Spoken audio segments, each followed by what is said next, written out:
wabarakatuh. Asyhadu an la ilaha illallah wa asyhadu anna Muhammadar Rasulullah. Allahumma shalli ala sayyidina Muhammad wa ala ali Muhammad amma ba'du.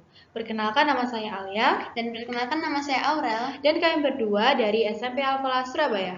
Pada kesempatan kali ini, kami akan mempresentasikan penelitian yang berjudul Sikap Etnosentrisme dalam Keberagaman Etnis di SMP Al-Falah Surabaya.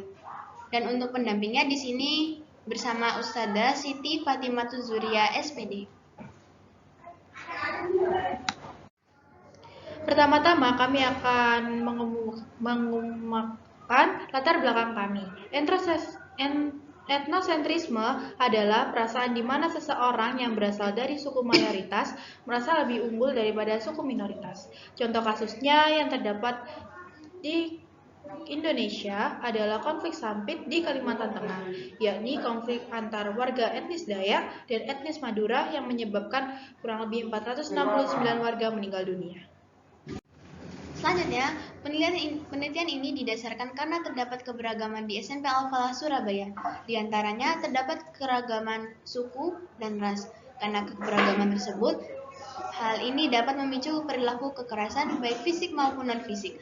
Penelitian ini ingin mengetahui sikap etnosentrisme dalam keberagaman etnis di SMP Al-Falah Surabaya.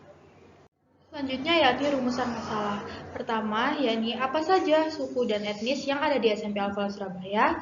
Dan yang kedua, bagaimana pengaruh sikap etnosentrisme terhadap lingkungan belajar di SMP Al-Falah Surabaya. Selanjutnya yaitu mari kita lanjut ke kajian pustaka. Dayak Sini dan Yuniardi pada tahun 2004 membuat definisi mengenai etnosentrisme, yakni etnosentrisme adalah sikap dalam melihat dan melakukan interpretasi terhadap seseorang ataupun kelompok lain berdasarkan nilai-nilai yang ada pada budayanya sendiri. Suatu kesulitan tersendiri bagi halayak umum untuk melihat satu sama lain dengan sama rata tanpa adanya perbedaan. Lalu kami lanjut dengan metodologi penelitian.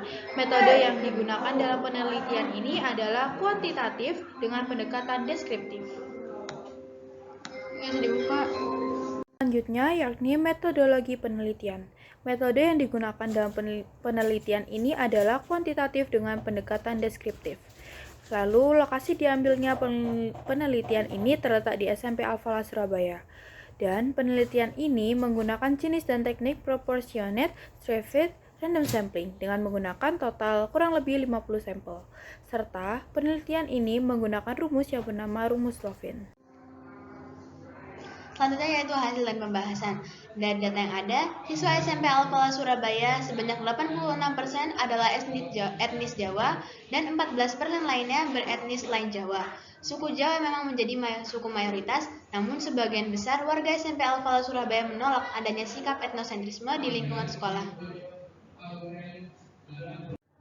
Dari data yang ada, bisa disimpulkan bahwa 76% siswa SMP Al-Falah Surabaya merasa tidak nyaman jika temannya membuli siswa yang berasal dari etnis minoritas. Sejumlah 85% siswa sangat merasa nyaman dengan lingkungan yang beragam suku dan etnis di SMP Al-Falah Surabaya. Ketiga, menunjukkan sejumlah 89% siswa sangat setuju jika guru di SMP Al-Falah Surabaya mengajarkan toleransi. Keempat, bahwa 85% siswa SMP Al-Falah Surabaya sangat setuju dengan adanya keberagaman suku dan etnis di SMP Al-Falah Surabaya. Dan yang terakhir yakni menyebutkan bahwa sejumlah 78% siswa SMP Al-Falah Surabaya termotivasi untuk belajar kebudayaan lain. Selanjutnya yaitu kesimpulan.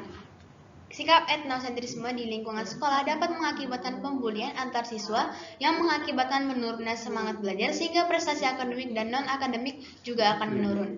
SMP Al-Falah Surabaya menjadi lembaga pendidikan yang mampu menanamkan nilai-nilai toleransi sehingga keberagaman suku dan etnis yang ada di SMP Al-Falah Surabaya mampu memotivasi semangat siswa untuk lebih berprestasi. Daftar pusaka. Pertama, Fauzan Trinugroho tahun 2021 dengan judul Pengertian Etnosentrisme, Faktor Penyebab dan Dampaknya yang Perlu Diketahui.